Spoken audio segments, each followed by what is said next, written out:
Tonight on Dynamite, Cope and Christian return to let the Bucks know that they're jumping them in line for a shot at the AEW World Tag Team Championships. Somebody attacked timeless Toni Storm backstage.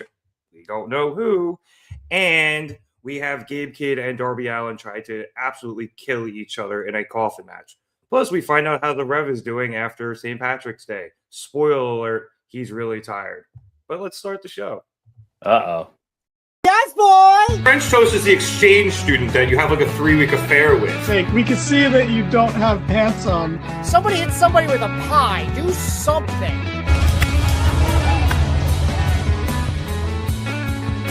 Giovanni yelling we're out of time as we go off the air. Giovanni yelling a lot of things tonight.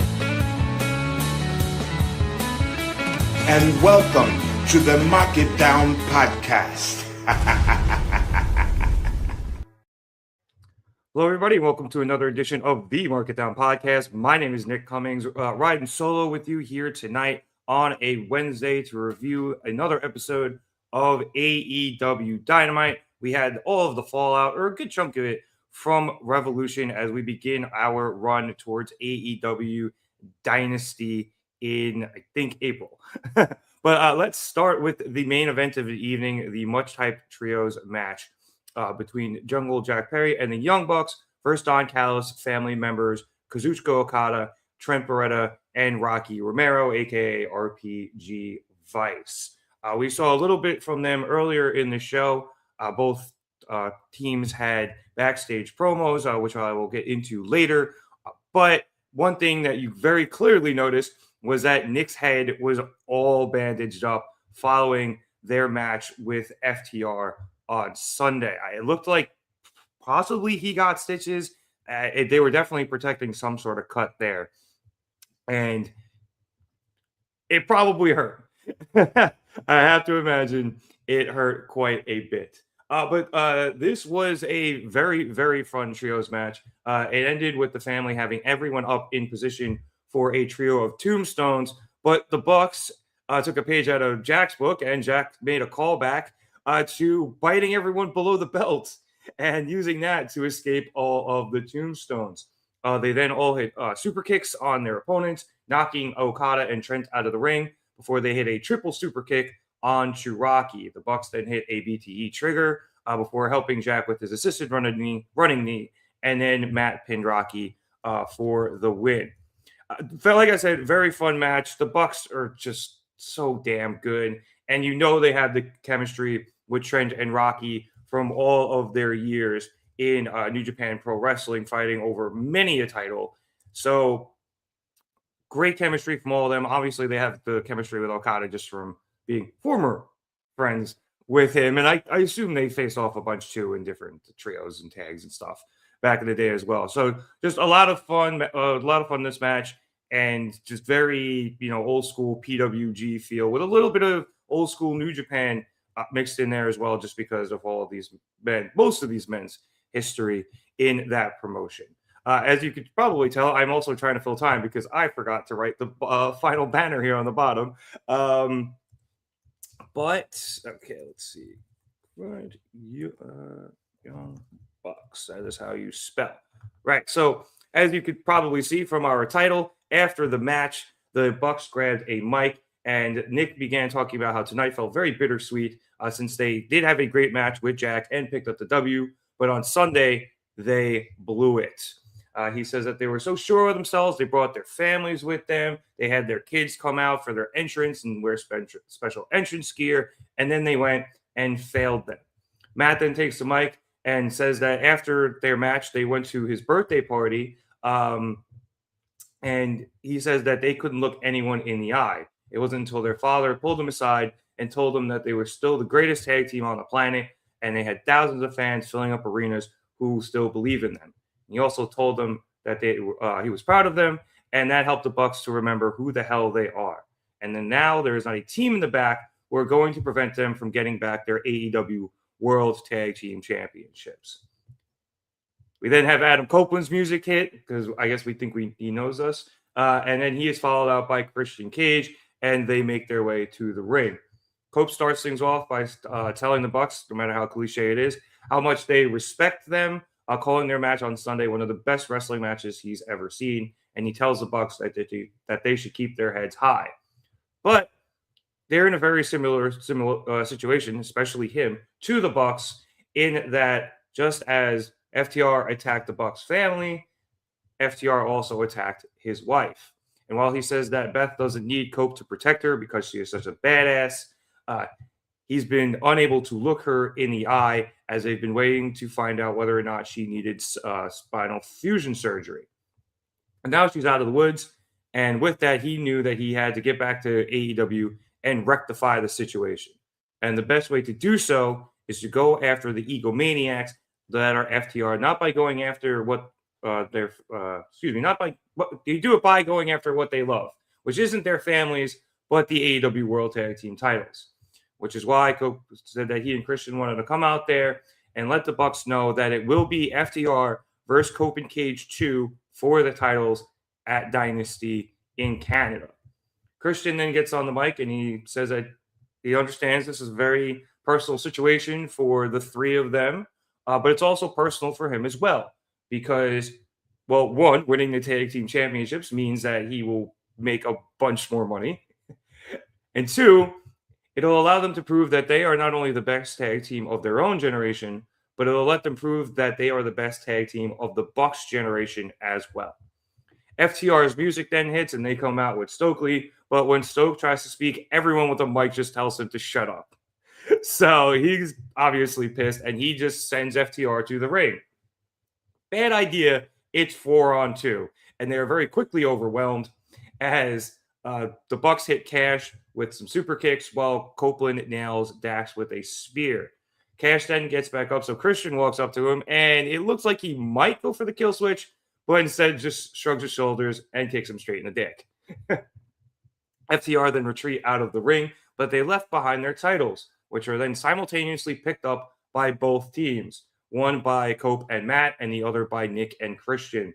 Everyone kind of stares each other's down before the Bucks decide to let Cope and Cage have their belts, leaving the ring and heading to the back as CNC pose with them, and we go off of the air. So very interesting situation here. We kind of got a little glimmer of it on Sunday when Cope and Christian made the return, and we had to stare down with them and the Bucks, and now they are jumping the line to get an AEW World Tag Team opportunity. So World Tag Team Championship opportunity in their home country. A match that feels like they are probably going to win.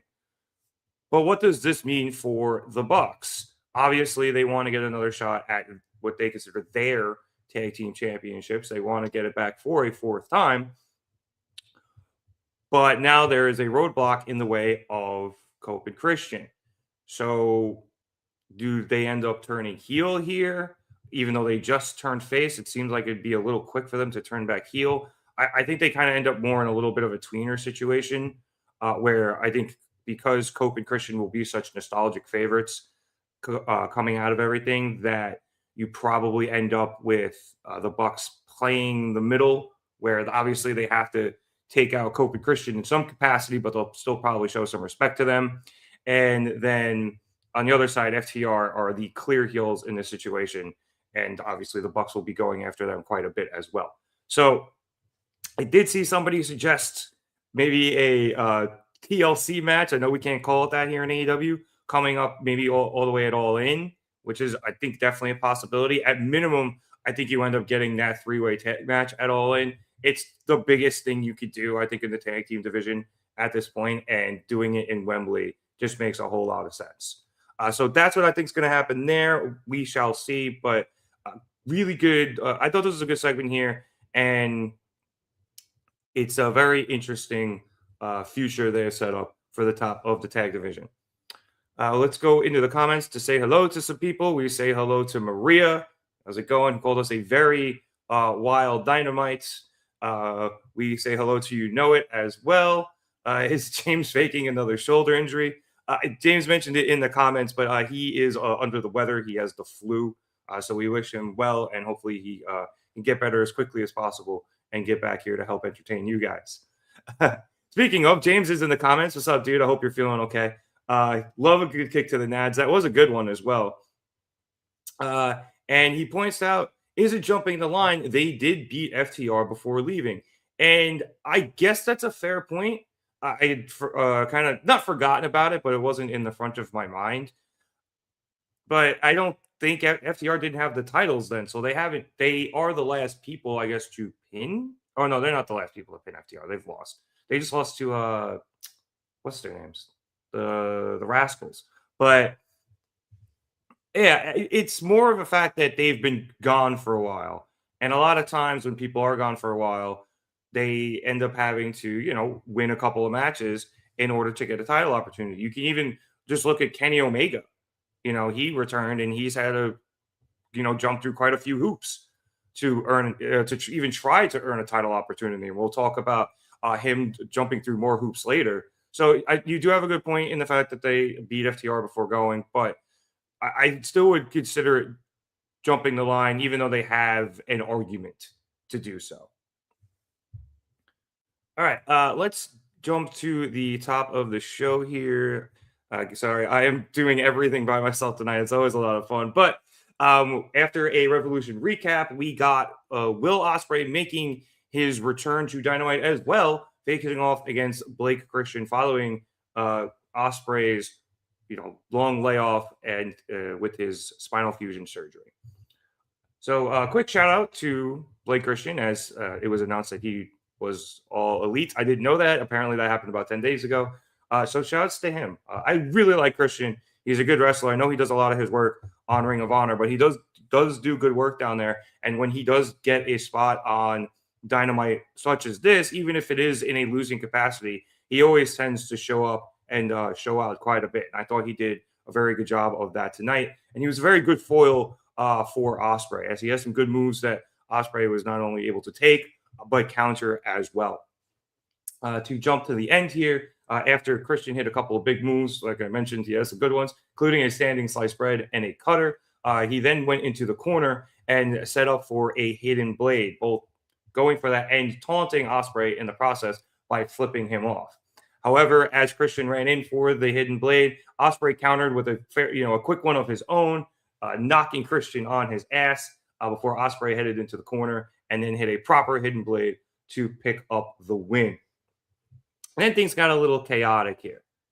After the match, Ospreay grabbed the mic and addressed Jon Moxley, saying the biggest difference between them is that he doesn't need a weapon to snap someone's neck. He can do it with his bare fucking hands. And I emphasize he did say fucking on TV, but they dropped it real quick. That prompted Moxley to quickly come out, and I didn't realize this at the time. Part of it was because he had a tag match right after this. So he comes out with Wheeler Yuta through the crowd, and Ospreay's not waiting. He jumps the barrier and begins fighting both of them. He takes out Yuta with some garbage cans before taking another one and winging it at Moxley's head, knocking him back over the barricade, and then Ospreay dragged him to the ring. Ospreay then tried to set up for the Tiger Driver. Obviously that and the Stormbreaker kind of have the same setup, but considering he said he was going to break Moxley's neck, I'm going to assume it was Tiger Driver 98.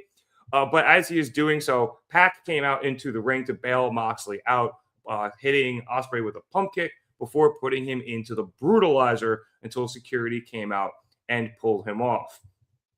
Pac then started leaving via the side of the ramp to go to the back, and then the Bang Bang Gang, who were the Death Riders' opponents, they came out to make their entrance. But that got interrupted when Ospreay came running up the ramp and threw himself off of it into Pac. The two then started brawling into the back with security following them, and then the Bang Bang Gang just like, okay, sure, guns up, and restart their entrance.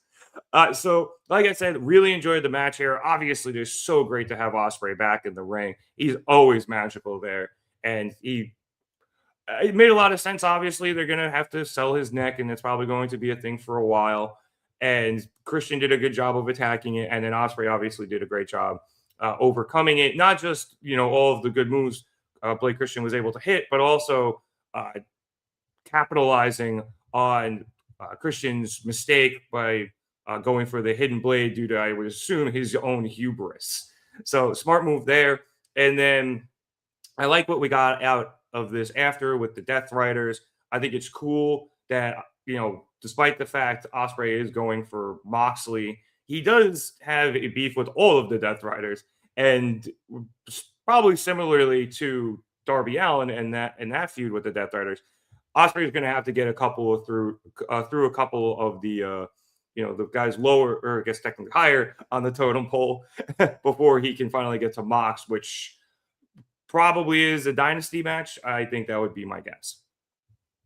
All right, back to the comments real quick here as we say hello to Fernando. What's up, dude? Calling Dynamite fire. You also mentioned Cope and Christian don't need to do anything with a ladder ever again.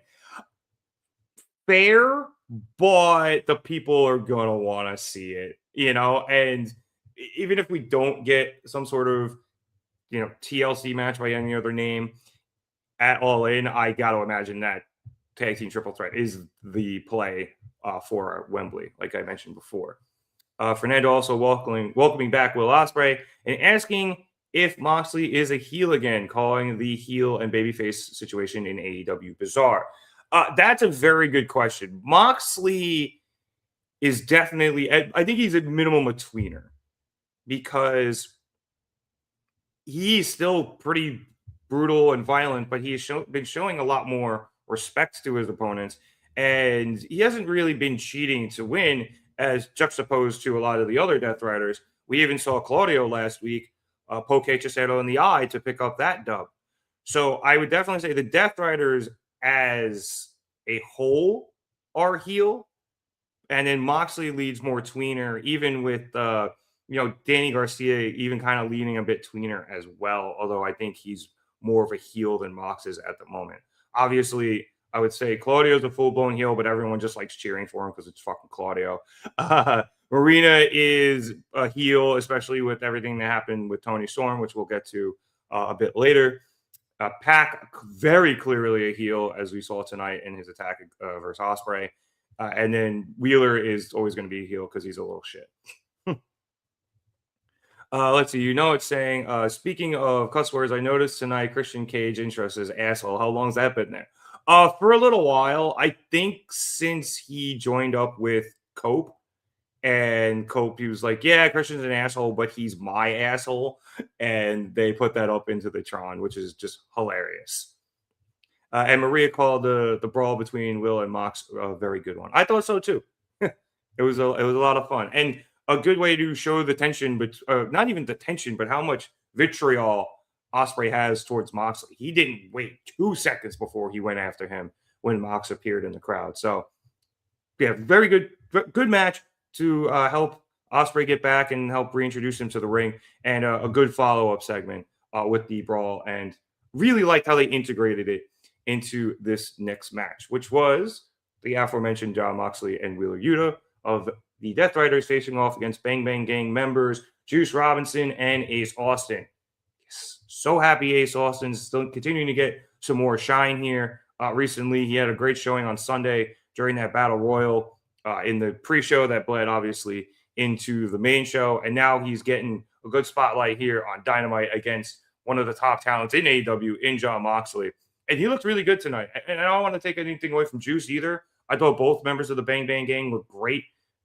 It's nice to see them on Dynamite. I know they are the Collision Cowboys, but they are incredibly popular. Even against a guy like Moxley, they were getting a lot of cheers. Both Ace and Juice and the Bang Bang Gang in general. Including whatever ass boy that was. So I think that's awesome. So I was really excited to see them on the show. But to jump to the end, after a kick on Moxley, Ace set up and charged at him, but Yuta came across and hit Austin with the Busaiku knee.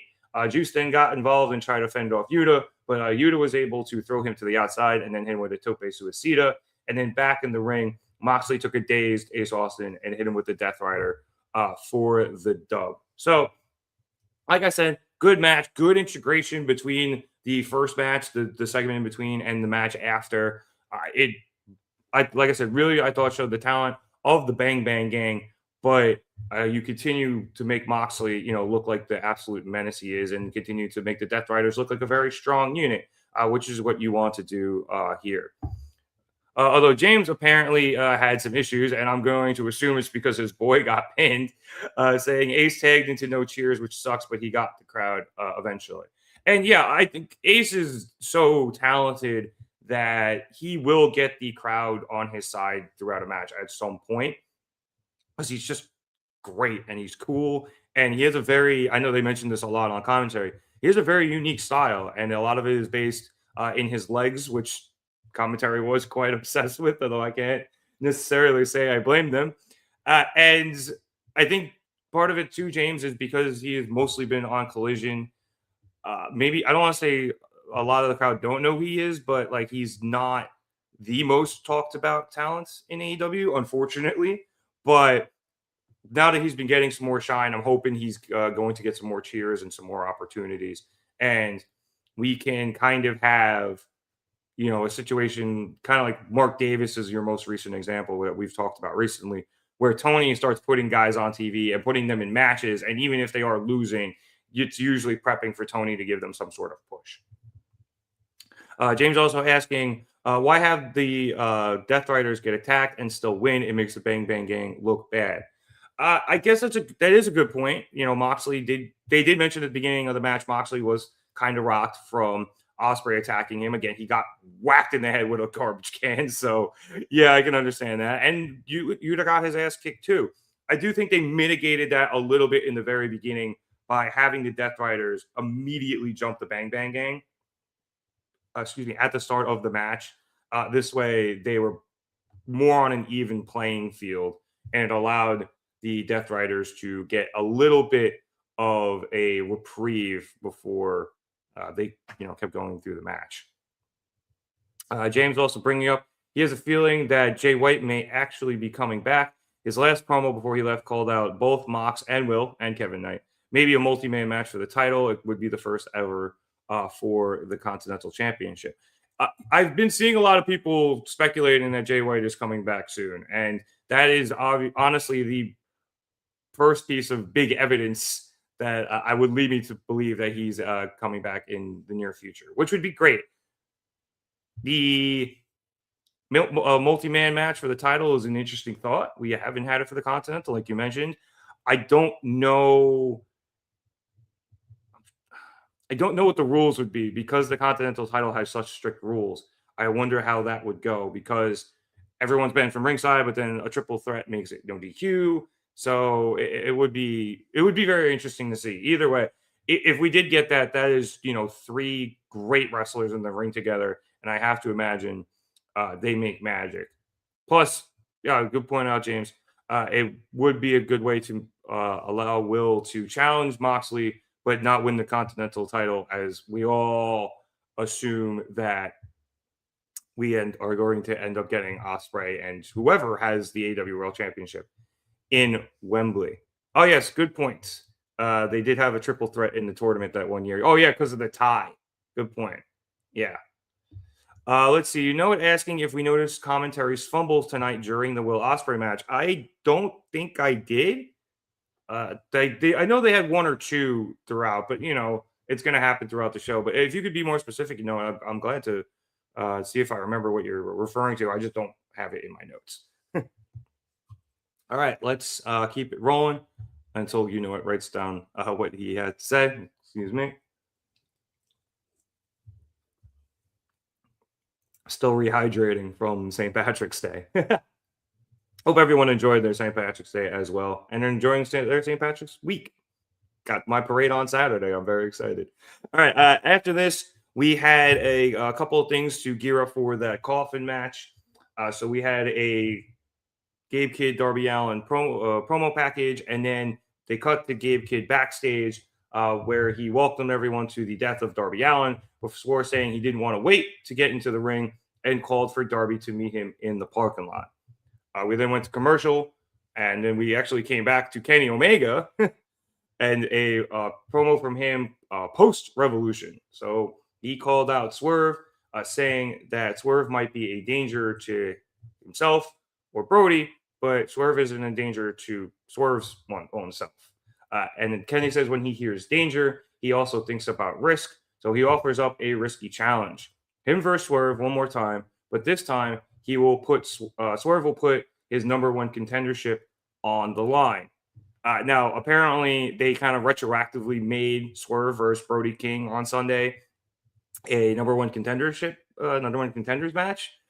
So cool. I actually think that works out very well. Whoever won that was going to come out looking big. It was a very big win to whoever did get it, and obviously Swerve did. So him being number one contender does make a lot of sense. And then we later got a tweet from Swerve saying that he had a counter offer, which came up later. But instead, we then went to the parking lot where Gabe Kidd was looking to confront Darby Allin. And he met there by Darby, who immediately tries to run him over with a car. Darby then jumps out of the car, and the two start brawling. And eventually, Darby is able to get an upper hand, go into his backpack, grab a bottle of some sort of it was in a squeeze bottle, and it was a cleaning fluid or something. And he doused a rag in it and then put it over Kidd's face to knock him out. Darby then threw Kidd into the trunk of his car and then backed it up and then drove it at what kind of looked like a pile of garbage that was strategically set up so that Darby could flip the fucking car. So he rolls it and he eventually makes his way out of it, but not before popping the trunk and having Kidd comedically fall out of this trunk. It looked hilarious. Darby then wheeled over a road case and threw Kidd on top of it before wheeling him away. And they briefly threw to a very confused commentary desk where we also saw that the coffin was just a good old plain pine box. And then Darby appeared next to the Jumbotron, wheeling Kidd into the ringside area. And as he's doing so, the bell rings and the match officially begins. Darby then opens the road case and he pulls out his skateboard and a straitjacket, which he then begins to put on a seated Kidd. And Darby doesn't completely put the straitjacket on. He doesn't, he's got Kidd's arms and everything, but he doesn't latch the arms to the rest of the straitjacket. So Kidd still has some opportunity to move, which he does when Darby tries to smash the skateboard over his head. Instead, Kidd kicks Darby in the dick. Apparently, we had quite a bit of that tonight. And then he threw him into the steps, not only to take control of the match, but completely bloodying Darby in the process. We then had a little bit more of Kidd beating down Darby before we went to commercial. And then we came back to Darby trying to eventually gain control of the match, which he does, and then trying to finish locking in that straitjacket. And Kidd puts up a great fight when he eventually does. And Kidd is actually able to, with no arms, hit a power slam and some other really cool moves. And I was like, how the hell are you doing this with no arms? But eventually, Darby is able to take control because Kidd is partially incapacitated. And then Darby took his skateboard, hit Kidd with it a couple of times, hit him across the back with it, and then hit 2 coffin drops. Darby then dragged Kidd to the outside. And despite Kidd putting up a pretty good fight, he was, literally kicking and screaming. And Darby couldn't just throw him in there normally. So Darby went back into the ring and hit a nasty, because it's Darby, nasty tope suicida, which drove Kidd into the coffin. And then it also slammed the lid shut, which gave Darby the dub. After the match, Darby grabbed a mic and said that he is going to keep on the throttle until he either sees God or the AEW World Championship, calling out MJF to tell him that he's coming. So this match was interesting. It was a very unique coffin match. Obviously, Darby's had quite a few of these now, so he's always got to find some way to make it fresh and different than his previous ones. I thought the different type of coffin, there usually is one when it comes to Darby, was pretty cool. I like the fact that on the underside of the lid, it said pushing up daisies, which is what Kidd talked about previously. And, it's for those of you who don't speak British, it basically means you're dead and underground and that the daisies are growing out from above your grave. So that was pretty cool. Like I said, I thought that was unique. The straitjacket was unique. I can't remember the last time I saw one in a wrestling match. I'm sure somebody probably has done it, and maybe James can bring it up if he's seen it either, or any of you guys for that matter. But I thought that was really cool, and I thought it made Kidd look like a machine. just because he was able to continue not only to fight back, but to get in some pretty decent offense with a straitjacket on both before and after his arms were incapacitated.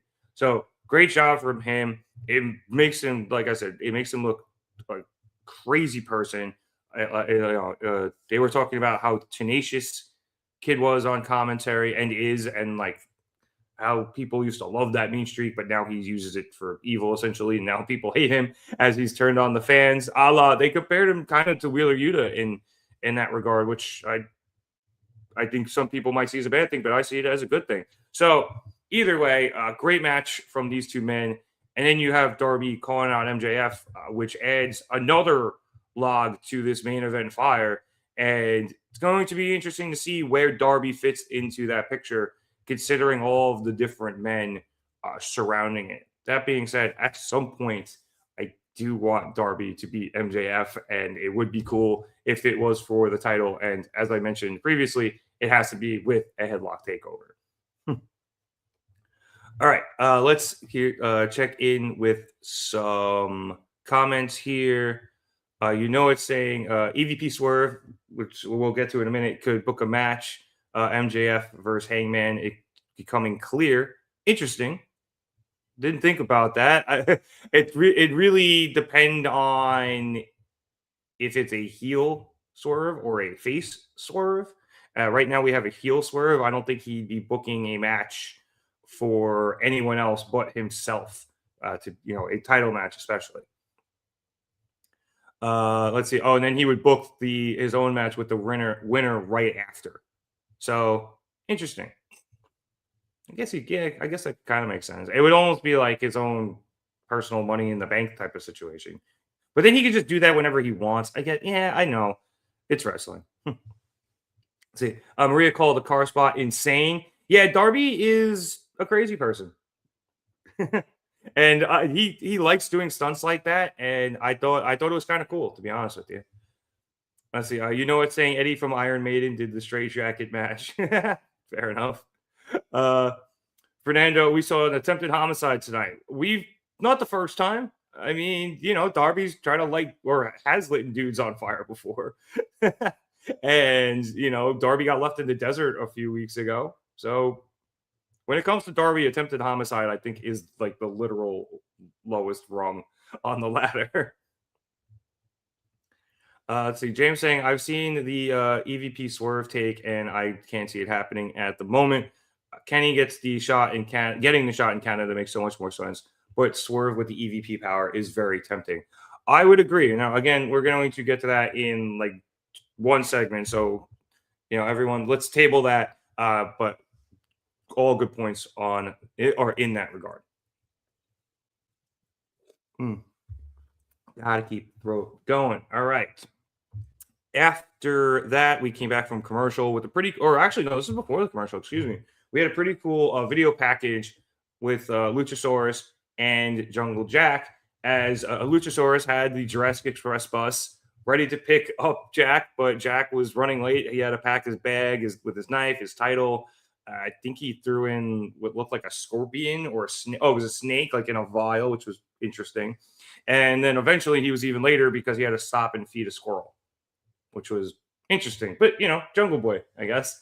And Luchasaurus was pretty annoyed and exasperated by all of it. But eventually they get on the road. They journey up to Fresno, stopping off in Bakersfield to get gas, which I thought was pretty funny because a dinosaur putting dead dinosaurs into a car was, I don't know, funny to me. But eventually they do get to the arena, and then Jack steps off the bus, and he says that Revolution was a big night for him, and he was able to win the title in front of his family in a building that was very special to him. But that is just the beginning. And tonight he's now stepping into the ring with two men whom he considers brothers. And then the Young Bucks step in with Matt saying Revolution, on the flip side of things, was a rough night for them and their family. But what kind of fathers would they be if they didn't step back up? Nick says that their road to the top begins tonight, or back to the top begins tonight against Rocky Romero, Trent Beretta, and the man they once considered family, Okada. And then Luchasaurus steps off the bus and gives a very gravelly bitch for good measure, which was pretty funny. Okay, after that, we went to the ring. Thank you, James. cannot recall ever seeing a straitjacket used in a match. Yeah, I feel like I've maybe seen it backstage once or twice in a beatdown, but in an actual match. It was very, very interesting. I liked it a lot. All right, as promised, we got the Swerve Strickland promo after this. So after an introduction by Prince Nana, Swerve came out and sat down in a chair and actually got a spotlight, which I thought was very cool. And frankly, it added to both, and I know that the kids use this word and I kind of hate it, but this is the proper usage, the aura to Swerve, not to mention it made him look quite a bit more menacing. So Swerve says that he and Brody went to war on Sunday, but the person who wins a war is the man with power. Did he enjoy beating up Brody in front of his home state? Of course he did. But was he satisfied? No, because the power in AEW still resides elsewhere. And sometimes power is more important than championships. Swerve says he's dealt with a lot of organizations with power all of his life, from being in the military at the age of 17 to wrestling on the independents, even to when he was stuck in developmental, which he said with the utmost disgust and also like dismissiveness as well. But the truth is, if the Young Bucks didn't interfere in his title match last year at Dynasty, he'd be a two-time world champion by now, which then brings him to one Kenny Omega. Apparently, Swerve didn't know he was the number one contender until he saw Kenny bring it up earlier, which is kind of funny, but I guess no one else did either except Kenny. But what good is being number one contender if you don't have the power to protect it? Kenny wants to offer up everything on the table, but he doesn't have any leverage to do so without offering up something in return. And the only thing that Kenny has that Swerve is interested in is his power. Swerve just doesn't want to remove Kenny's power like he did with the Bucks. No. He wants his power, and he wants to block anyone else who thinks they can get it. So Swerve offers up this. Kenny can get his rematch, but he has to offer up his EVP position so that when Swerve beats him, he will be AEW's new executive vice president. And then Tony Khan later made it official. It'll be Swerve versus Kenny next week, number one contender spot versus the EVP title. So, a phenomenal promo from Swerve. He was so good here. Like I said, that spotlight added so much gravitas to what he was saying, which was awesome. But the obvious thing here is what ends up happening in terms of who wins and how the story plays out from there. On one side of things, you get Kenny winning, and he gets the title shot. And like James mentioned, you probably have it in Canada because of, Kenny in Canada. I think it's even in Winnipeg too, you idiot. So I think that is very tempting, and you can kind of keep Swerve away from the title a little bit longer, even though I think you could do the heel versus heel Swerve versus MJF match just because A, everyone will hate both of them, and B, they have that storyline sitting there for a while. Oh, it's in Ontario. Thank you, James. My bad. You stupid idiot. So I think obviously that is one direction, and I think it works out very well. The other direction is Swerve winning and getting the EVP title, which creates a whole new bucket of worms, because now you have a heel Swerve that James, called unstoppable right now, which he does. It does feel like that for him. And then he gets this power, something that he railed against the Bucks abusing, not just last year. And I think it would be very clear that if Swerve were to get it, he would do the same thing in a very hypocritical fashion and abuse that power to his own gain by holding down the people who thinks are going to get in his way or just frankly doesn't like, and by propping himself up and giving himself opportunities. So it could be a very interesting character arc for Swerve. I don't think Kenny needs the EVP title anymore necessarily. It's Vancouver, James said. All right, we were both wrong. We're both stupid idiots. It's okay. You're on cold medicine, though, probably, so you get a pass. I just wasn't paying attention. As I was saying, a heel Swerve in the EVP situation is really cool. Kenny doesn't really need it. It's more of a prop at this point than them actually having any real backstage power, as we've all heard over, throughout the years. So it would be interesting to see somebody else be in that on-screen position where they do have that power, especially somebody who isn't a founding member of the company. Somebody, not only that, somebody who wasn't even there at the beginning, somebody who came in and reinvented himself to make himself the massive star that he now is. So Swerve is a very interesting case study here as a character with that power, should he get it. And obviously then you have the future of it. Maybe at some point Ospreay is like, what the hell? Like, why would you do this? You're doing all the same things we were fighting against last year. And then so you end up with a Swerve Ospreay match. Whether or not that's for the title, is almost irrelevant. But I do, if you are going to have that match and it is going to be a non-title situation, and do it before, I would guess say then All In, that is a very easy story to write, and it's baked in to a rivalry between the two of them.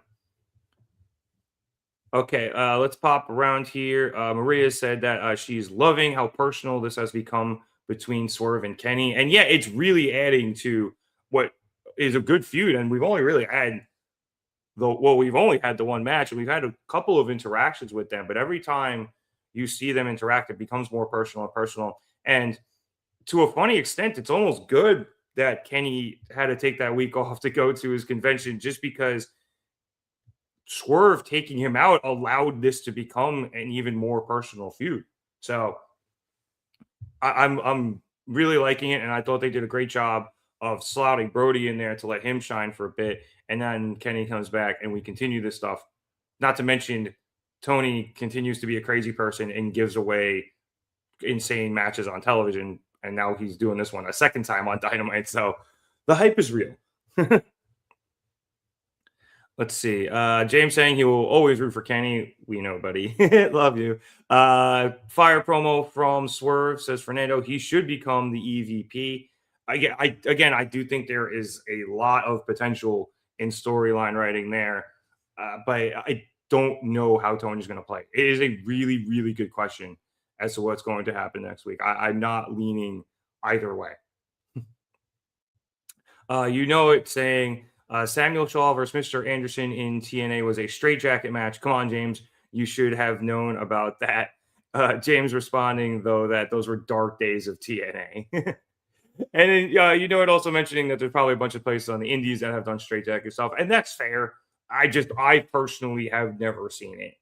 So I thought it was a really cool wrinkle to the casket match.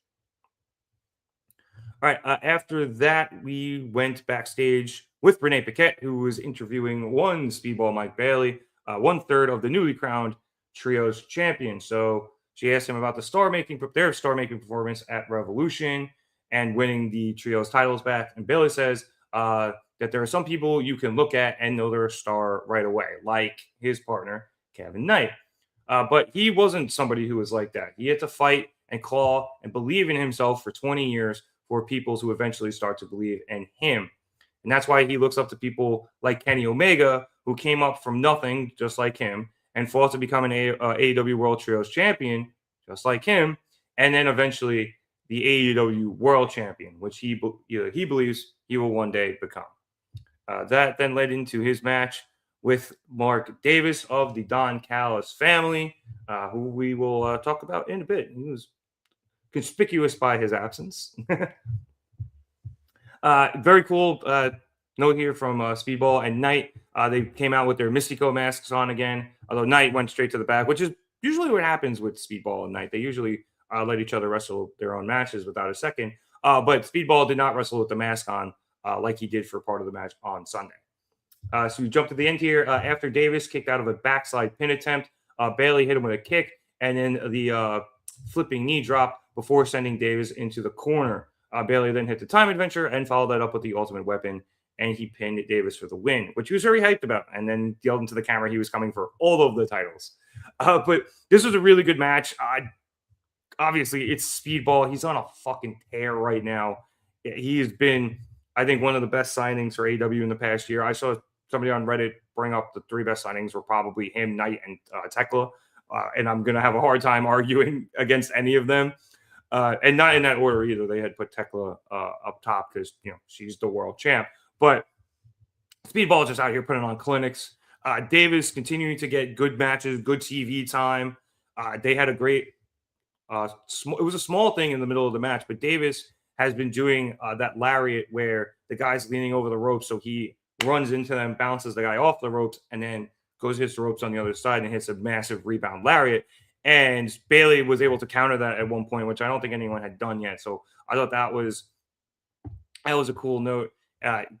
He hit another one of those big pile drivers, which is really cool, but he didn't really hit the one where he pulls Bailey up and immediately drops him because Bailey was actually able to counter out of that. So just great wrestling between these two guys. Not the end-all be-all of matches and didn't necessarily play into much else in terms of a longer storyline just yet, despite the fact it was a bit of a return match from Sunday.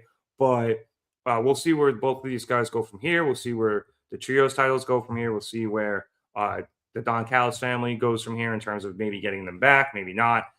But just a really, really good TV match. I was very happy to watch it. See, let's get some comments here. Asking, why did Renee turn her back to the camera? It looked odd. I didn't notice that, but you have to forgive me. A lot of the times when these guys are, talking, I'm typing, so I'm not always looking at the screen. So I did miss that. That's my bad. Maria called the interview segment a good promo from Bailey and thinks he should bring back his Karate Kid gimmick. He still kind of has it. Like, he doesn't necessarily wear the thing. I can't remember the gi anymore, or maybe he does. I don't know. But it's not 100% there. But I like what he's doing with this character quite a bit. I mean, the guy got horse cock over. I think he's going to be okay. It's saying he likes Speedball, but he was kind of pulling for Davis. I like Davis too, and I hopefully he can maybe get a singles dub here or there.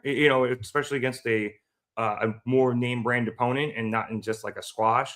But he's gotten some dubs in trios matches. If I'm not mistaken, got the pinfall to win the trios titles a few weeks ago. So he's been being put in very good positions, and I'm very happy to see him doing well and finding his footing again following, not the split of Aussie Open, but Kyle going in more of a singles direction and, Davis having to return from his injuries.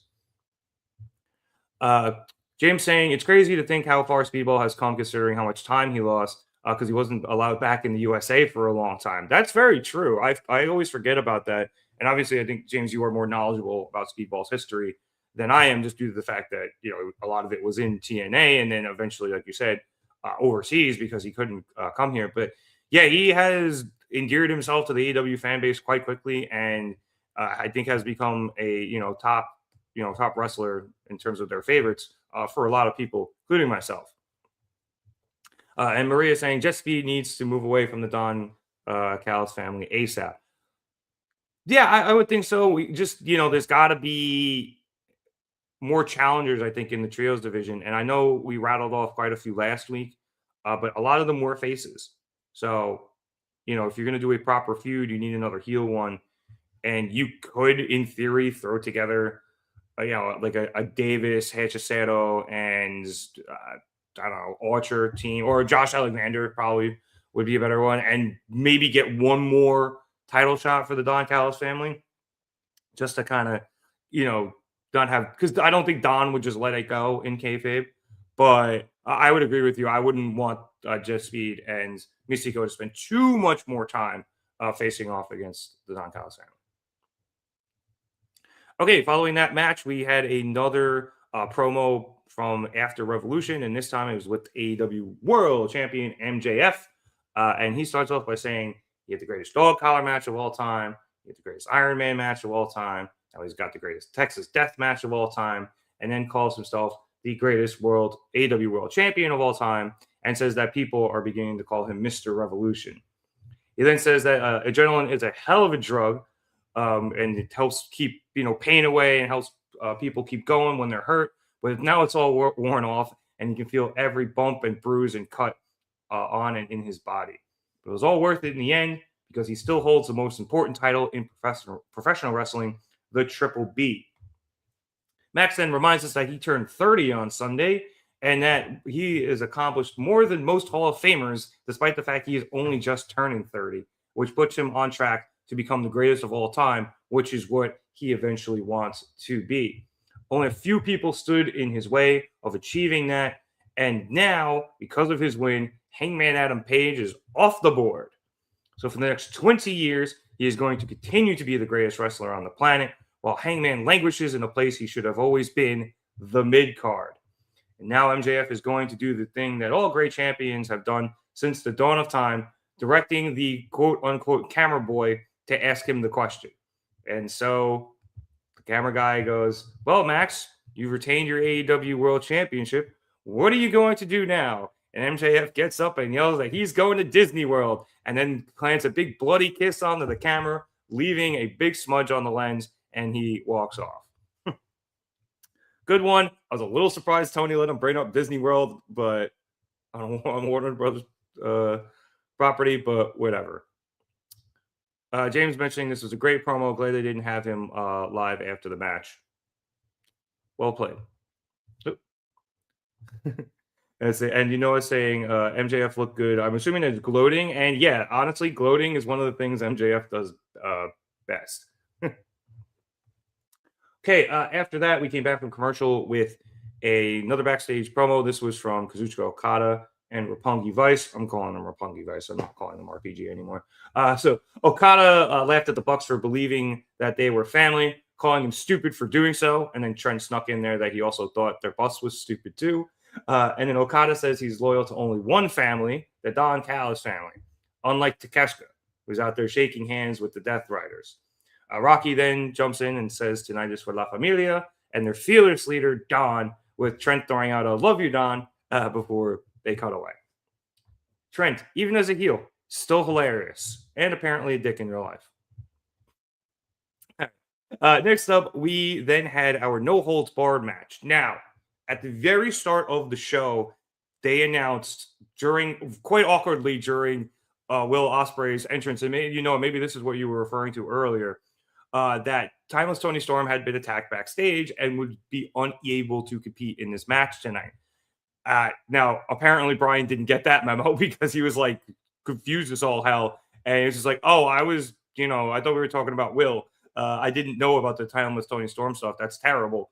And then they all just kind of awkwardly sat there as everyone went Ospreay, and then moved on. But it was announced that Mina would be taking Toni's place. And then as before the match started, we got the small amount of footage that AEW was able to procure following the attack, which showed Renee running up to Luther, who was outside a door and in a complete mental breakdown.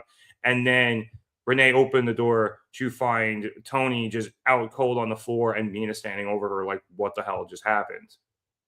Interesting. We then cut to a promo from Shafir, who says it's none of Mina's business what she did or didn't do to Toni, but stepping up and into this match is a good way to get the same thing done to her. So we had this no holds barred match. Mina came out with a barbed wire bat, but she didn't really get to use it much. She only really got one hit in with it on Shafir's leg before Shafir eventually disarmed her and took Mina down. And she was able to maintain that advantage through the commercial. To jump towards the end of the match here, Marina was able to hit a side suplex off of the apron through a table onto Mina, who mostly missed the said table, and took a bit of a nasty spill. But Marina was able to grab her after that and throw her back to the ring and went over for a pretty cocky cover as she just kind of kneeled on Mina while posing, flexing, and Mina was able to kick out. And Marina was obviously pretty pissed off. So she just started slapping the shit out of Mina's face. And referee Mike Posey kind of started to step in, which is weird because it's no holds bars, but whatever. He was like, hey, like, she's in the corner, chill. Again, weird. And I don't think he was really trying to stop Marina, but it annoyed her enough to the point where she got pretty pissed off and backed Posey down all the way into the opposite corner. That allowed Mina to grab one of the champagne bottles that she had introduced earlier in the match. She had grabbed them from underneath the ring. Obviously, these champagne bottles have been a pretty one of the favorite weapons of Timeless Toni Storm. And Marina was actually the one who was using it throughout the majority of the match. We actually came back from commercial with her drinking said champagne and then spitting it in Mina's eyes. But no one had actually hit anyone with the champagne bottle yet. It also led to a very funny thing where after Marina dropped the bottle, it bounced and all the champagne shot out and into the camera, which is pretty funny. Anyway, so Mina grabbed one of the champagne bottles and kind of kept it, ducked away and out of sight from Marina. So when Marina came over and spun Mina around, Mina spun around and just slammed this thing right into the side of Shafir's face. And so it blew up into a billion pieces. And then Mina turned around and hit the Hurricane, and then called out for Toni before hitting a Storm Zero, and then pinned Marina for the win. And then afterwards, Mina was very emotional and crying about Toni and telling her how much she loved her into the camera and stuff. So this was an interesting match. Obviously, we were going to have to find out what happened with Toni. Maybe I could find something really quick here on Square Circle in terms of her being out, but that's going to be me doing like 3 different things at once. So forgive me if I don't see anything. But yeah, so maybe this wasn't as possibly violent as we thought, just because they probably didn't have as much to do. Mina, I don't know how hardcore she gets. She did get pretty hardcore in the match. The last few hardcore matches she had for Blood and Guts, and then whatever no DQ match they had during the women's tag tournament. But they mostly stayed away from any like crazy bloody spots in this one. I did like Brian calling out when Mina brought the bat out. It's like traditionally that a baseball bat is not a hold to be or not barred, but we have kind of evolved these no holds barred situations to involve weapons, and I kind of liked Brian bringing that up because I always found it funny that no holds barred did allow weapons and not just have it be, no DQ in terms of moves you can use, but there's not really any banned moves in wrestling anymore outside of, I guess, pile drivers in WWE, but those are banned, I guess they are now banned in kayfabe, but they've been hit a bit now. Like holding on to a submission while somebody's in the ropes. Like there's not a lot you could do there. So I kind of do understand the evolution. The other thing, obviously, to come out of this match is we have the big old mystery now of who took out Timeless Toni Storm. And they, were kind of teasing it was Marina, or at least so that Mina thought it was, but Marina is playing very coy, and it leads me to believe, and it led commentary to believe at the end of the match, that it was not her. I think your first answer is probably Mina herself.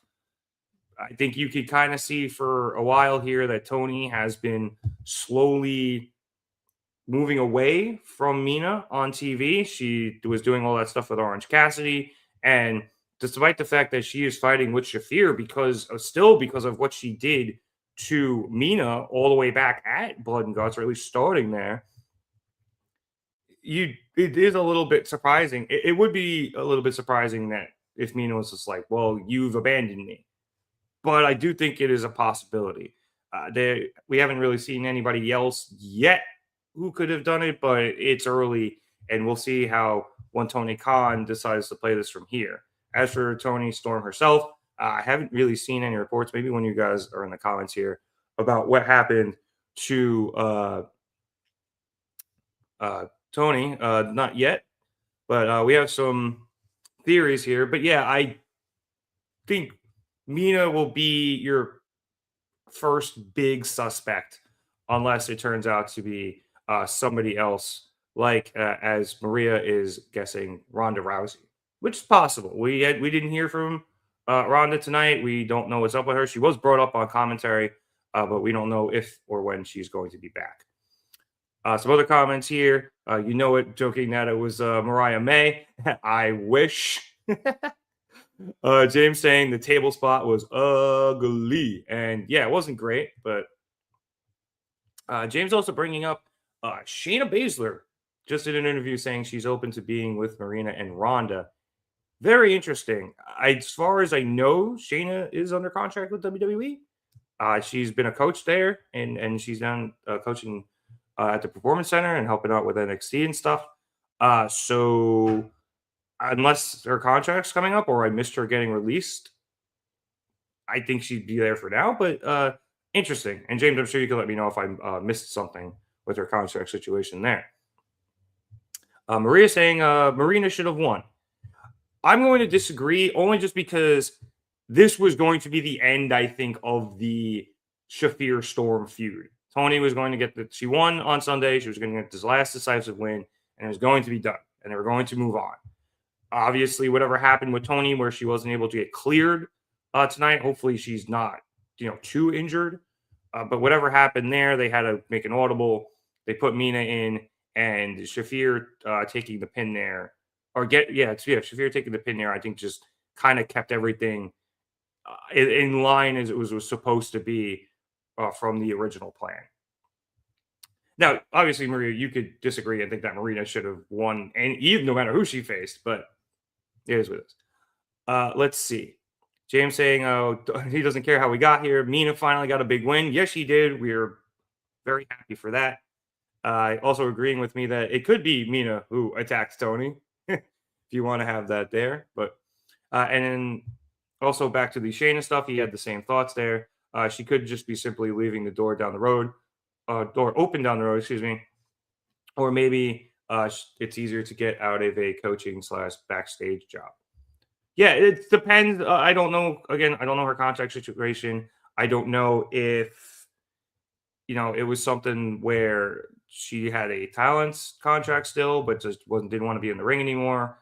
And she moved to coaching, but she's still under that talent contract. I honestly don't know. She's been a little coy with her status as far as I've seen in interviews and stuff, but would be interesting to see her there. Obviously, I think if you're going to bring Shayna in, you might as well bring in all 4 of the horsewomen of MMA just to have them together. I know I can never remember the 4th one's name, and I do apologize. I know she doesn't really wrestle as much, but it would just be cool to have her be there. She doesn't have to do anything. But the 4 of them together would be pretty dope. At least for one time. All right, last thing we got to cover here was a backstage interview with Andrade El Idolo following his win over Bandito, which Renee congratulated him for and asked Andrade what he wanted to do next. And Andrade obviously says that he wants the AEW World Championship. Then something interesting happens. And John Cruz snakes his way in and tries to give Andrade a big briefcase from MJF. Andrade asks if it's the AEW World Championship, but Cruz just laughs and instead of answering, pulls out his phone to reveal a FaceTime with that carny piece of shit, Don Callis. Don asks Andrade to accept the money on his behalf because he is Don's money man. And much like Fletcher did last week, Andrade asks Don if they're working with MJF. Don says, no, it's just business. Apparently, Darby Allin has become a thorn in MJF's side, so he is giving us a large amount of money to deal with it. And he says that Andrade has been on the best run of his career. Again, calls Andrade his money man and asks him to take the briefcase, which Andrade reluctantly does. And I like this little, another nugget here of, is Don working with MJF? Is he just being hired by MJF? Or as hinted at last week and again now, are they working for MJF? Very interesting. Now, do I think MJF needs Don Callis? No. Max is perfectly capable of not only talking by himself, but also being a massive douchebag by himself. But that pairing would be very interesting. It honestly, it kind of would remind me of CM Punk being with Paul Heyman back in the day. Did Punk need Heyman? Absolutely not. but they worked very well together. They were a lot of fun to watch together, and it just allowed for some interesting interactions as they played off of each other. So it's a possibility that I'm interested in, but it'd be weird. Like I think you still have the Don Callis Civil War coming up. You know, you have everything at minimum going on with the Keshka. Although I guess, granted, Don going with MJF and really starting to pick him and maybe Andrade and Okada and favoring him over those guys over Fletcher could eventually lead Fletcher to leave and maybe some other guys trying to defect with them. And that's where you start getting maybe not a full-blown Don Callis Civil War, but at minimum Takeshita and Fletcher trying to take him down and take down his two new golden boys in Okada and Andrade. All right. Before I answer these, let me it is only Wednesday, and this week is destroying my voice. All right, James following up with Shayna Baszler here. She was released as an active wrestler, but she came back. Okay, noted. Thank you. Maria thinks that Andrade is going to turn babyface. Maybe. His act has been getting very over with the crowd, I must say. People love this stuff of him being a Latin Lothario. They love him taking the pants off. They're loving it, and maybe, but for now, the heel run stays. James saying Darby getting involved is super random unless they want MJF teaming with the Dogs, which is also random. I guess I'm curious to see if Darby is done with the War Dogs. I know he has a new opponent in Finley, but much like I talked about with the Shafir and what was supposed to be Toni Storm match, the Coffin match tonight kind of felt like the ending of it. Like, I don't know. I guess you could go further with it, but I don't know why you would. It seems like a pretty solid ending to me. James also agrees with Maria. He thinks the Andrade face turn is coming. Maria is saying, bring back the Firm. Interesting. I've always been a little surprised MJF hasn't gotten another faction again, but it does make sense kayfabe wise that MJF doesn't trust anybody, which is why he doesn't have any factions anymore, following everything that happened with Don. James saying he's down for MJF and Don, but now is not the time. Wrapping up the world title with the Don Callis family and everything else happening right now feels too messy and bloated. I concur.